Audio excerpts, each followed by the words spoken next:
The Sound of Illinois, the Bloomington chapter of the Barbershop Harmony Society, will be performing their 74th annual show in Bloomington after just finishing 12th in last year's International Barbershop Contest.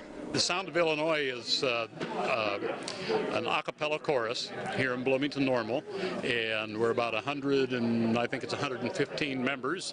Each year the Sound of Illinois chooses a theme for their show. In the past they have included themes such as Who Wants to Be a Millionaire, Songs of Sinatra, and the Beatles. But this year they picked a theme that will give them a wide variety of songs to sing.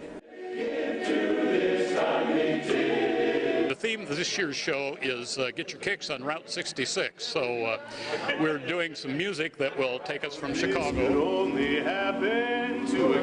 kind of town, all the way down Route 66 to California. Sitting on the levee, watching time roll by. Although the Sound of Illinois is just the local Bloomington chapter, the 75-man chorus is not only made up of locals, but of men from all over the state of Illinois. Our members are from actually a wide range. We have members that drive up from Charleston, Illinois. I myself live in Springfield. We have members from Champaign, from Chicago, from Peoria. So we draw from a very large radius.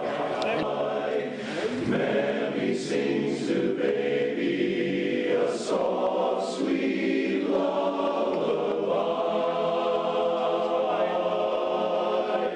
If you're trying to get your kicks on Route 66, you can see the Sound of Illinois this Saturday at the Bloomington Center of Performing Arts at 2 and 7 p.m. For TV 10 News, I'm Nick Silhavy.